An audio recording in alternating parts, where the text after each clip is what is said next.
کیا ہوا حبیب؟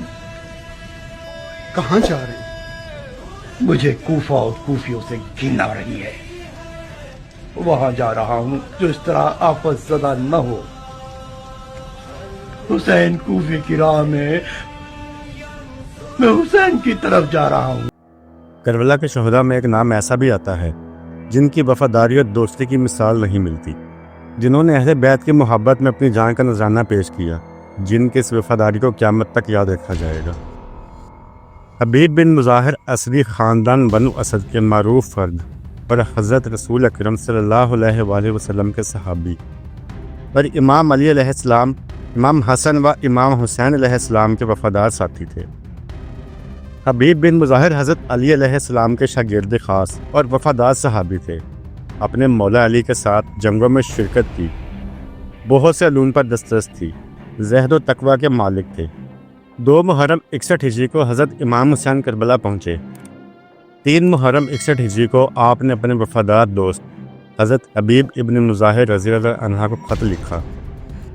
امام حسین علیہ السلام کا حضرت حبیب بن مظاہر کے نام خط: حبیب سلام ہو تم پر، شاید تمہیں معلوم نہیں کہ ہم 2 محرم کو کربلا پہنچ چکے ہیں۔ میرے ساتھ اس عالم غربت میں میرے اہل خانہ اور میرے بچے بھی ہیں۔ ہمیں چاروں طرف سے دشمنوں نے گھیر لیا ہے۔ اگر بے وطنوں کی مدد کرنا چاہتے ہو تو عصر عاشوراء سے پہلے کربلا پہنچ جانا، ورنہ عصر قیامت ملاقات ہوگی۔ وسلام، تمہارا بچپن کا ساتھی حسین ابن فاطمہ سلام اللہ علیہ۔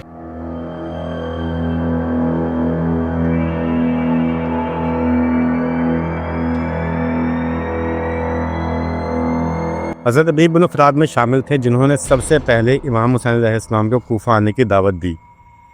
پھر جب حضرت مسلم بن عقیل کوفہ پہنچے تو سب سے پہلا شخص جس نے حضرت مسلم کی حمایت کی اور وفاداری کا اعلان کیا عباس بن ابن شبیب شاکری تھے۔ اس کے بعد حبیب بن مظاہر کھڑے ہوئے اور عباس شاکری کی بات کی تائید کرتے ہوئے کہا، خدا تم پر رحم کرے کہ تو نے بہترین انداز میں مختصر الفاظ کے ساتھ اپنے دل کا حال بیان کر دیا۔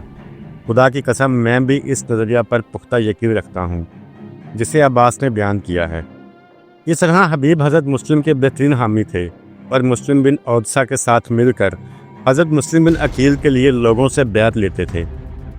لیکن جناب مسلم بن عقیل کی شہادت کے بعد اہل کوفہ کی بے وفائی کی وجہ سے ان کو قبیلہ والوں نے مجبوراً ان دنوں حبیب اور مسلم بن عودسہ کو چھپا دیا۔ جو ہی حضرت حبیب بن مظاہر کو امام حسین علیہ السلام کے کربلا پہنچنے کی خبر ملی تو رات کے وقت سے فائدہ اٹھا کر حضرت سے جا ملے۔ حالت یہ تھی کہ دن کو کہیں چھپ جاتے اور رات کو سفر کرتے، یہاں تک کہ حضرت امام حسین کے پاس کربلا میں پہنچ گئے۔ کربلا پہنچنے کے بعد جب عمر بن سعد کے لشکر میں اضافہ ہوتا دیکھا تو امام سے اجازت لے کر اپنے قبیلہ بنی اسد کے پاس گئے اور مختصر خطاب کے بعد انہیں امام حسین کی مدد و نصرت کے لیے درخواست کی۔ میں تمہارے لیے بہترین تحفہ لایا ہوں، وہ یہ کہ درخواست کرتا ہوں فرزند رسول کی مدد کے لیے تیار ہو جاؤ۔ نواسہ رسول آج عمر بن سعد کے 22,000 لشکر کے محاصرہ میں ہیں۔ آپ لوگ میرے ہم قبیلہ ہیں، میری بات پر توجہ کریں تاکہ دنیا آخرت کی سعادت تمہیں نصیب ہو سکے۔ خدا کی قسم تم میں سے جو بھی فرزند رسول خدا کے قدموں میں جان قربان کرے گا مقام اعلیٰ پر حضرت رسول خدا کے ساتھ محشور ہوگا۔ حضرت حبیب کی تقریر اتنی مؤثر تھی کہ بہت سے لوگوں نے ان کی آواز پر لبیک کہا اور حضرت امام حسین علیہ السلام کا ساتھ دینے کے لیے تیار ہو گئے۔ لیکن ارزق بن حرب سعدادی جو اس قبیلہ کا معلون تھا، اس نے 4,000 سپاہیوں کے ساتھ ان افراد پر حملہ کر کے انہیں منتشر کر دیا۔ حبیب نے یہ اطلاع حضرت امام حسین کو پہنچائی۔ جب حضرت امام حسین نے اپنے خدا سے راز و نیاز کرنے کے لیے 9 محرم کو دشمن سے مہلت طلب کی تو اسی دوران میں حبیب نے لشکر عمر سعد کو نصیحت کرتے ہوئے کہا، خدا کی قسم کتنی بری قوم ہوگی کہ جب فردائے قیامت اپنے پیغمبر کے حضور حاضر ہوں گے تو ایسے حال میں کہ اسی رسول کے نواسہ اور ان کے یار و انصار کے خون سے ان کے ہاتھ آلودہ ہوں گے۔ شہادت کی موت سے محبت کا یہ عالم ہے کہ شب عاشور اپنے ساتھ یزید بن حسین سے مذاق کرتے ہیں تو یزید بن حسین نے کہا کہ یہ کیسا وقت ہے مذاق کا، جبکہ ہم دشمن کے محاصرے میں ہیں اور ہم موت کے منہ میں جانے والے ہیں۔ تو حبیب نے کہا، اے دوست، اس سے بہتر کون سا خوشی کا وقت ہوگا جب ہم بہت جلد اپنے دشمن کے ہاتھوں شہید ہو کر بحشت میں پہنچنے والے ہیں۔ ایک روایت کے مطابق شب عاشوراء میں بلال بن نافع نے حبیب بن مظاہر کو بتایا کہ حضرت زینب سلام اللہ علیہ پریشان ہیں کہ میرے بھائی حسین کے صحابی کہیں بے وفائی نہ کر جائیں۔ تو اب تمام اصحاب کو جمع کر کے در خیمہ پر لائے اور حضرت زینب کی خدمت میں صمیم دل سے اظہار وفاداری کیا اور اپنی جانوں کا نذرانہ پیش کرنے کا دوبارہ عہد کیا تاکہ حضرت زینب کی یہ پریشانی ختم ہو سکے۔ آپ میدان میں گئے اور کہا، اے کوفیو، کیا تمہیں شرم نہیں آتی کہ تم نے حسین کو بلایا پھر انہیں تنہا چھوڑا؟ کیا تم نہیں جانتے کہ وہ نبی کے نواسے ہیں؟ تم ان پر تلوار اٹھا کر کس دین کی پیروی کر رہے ہو؟ یہ سن کر حسین بن تمیم کی فوج میں ہلچل مچ گئی۔ کچھ لوگ شرمندہ ہوئے مگر یزیدی لشکر نے کہکے لگائے اور حملہ کر دیا۔ حبیب رضی اللہ عنہ دشمن کے صفوں میں شیر کی طرح گھس گئے اور 63 افراد کو قتل کیا۔ ان کی تلوار بجلی کی مانند چمک رہی تھی۔ ان کا بڑھاپا ان کی بہادری کے آڑے نہ آیا۔ انہوں نے اپنے چہرے سے خون صاف کیا اور کہا، خدا کی قسم اگر میرے جسم کے ٹکڑے ٹکڑے بھی کر دیے جائیں پھر جوڑ کر دوبارہ لڑنے کا موقع ملے تب بھی میں حسین کی مدد سے پیچھے نہیں ہٹوں گا۔ جنگ کے دوران حبیب کے گھوڑے کو زخمی کیا گیا۔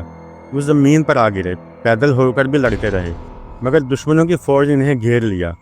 بحر بن کعب نے آپ کے سر پر وار کیا۔ آپ زمین پر گرے مگر تکبیر بلند کرتے رہے۔ حسین بن تمیم کا غلام ان کے پاس آیا اور ان کا سر تن سے جدا کر دیا۔ جب حبیب زمین پر گرے تو ان کے لبوں پر الفاظ تھے، اے حسین علیہ السلام، آپ پر سلام ہو، رب کعبہ کی قسم میں کامیاب ہو گیا ہوں۔ اسی سر کو بعد میں گھوڑے کی گردن میں باندھ کر کوفہ میں پھرایا گیا۔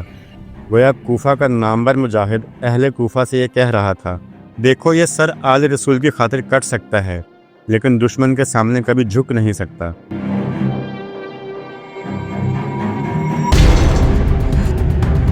جب حبیب رضی اللہ عنہ کی شہادت کی خبر امام حسین کو ملی، آپ بہت روئے اور فرمایا، میں جانتا تھا کہ تو ہمیں کسی صورت تنہا نہیں چھوڑے گا۔ اے حبیب، اللہ تجھے ہم اہل بیت کی طرف سے بہترین جزا دے۔ بعد شہادت امام حسین علیہ السلام نے خود حبیب رضی اللہ عنہ کے جسد خاکی کو میدان سے اٹھوا کر اپنے خیمے کے قریب دفن کروایا۔ آج بھی ان کی قبر امام حسین علیہ السلام کے قدموں کے پاس موجود ہے اور زائرین ان پر سلام کہتے ہیں۔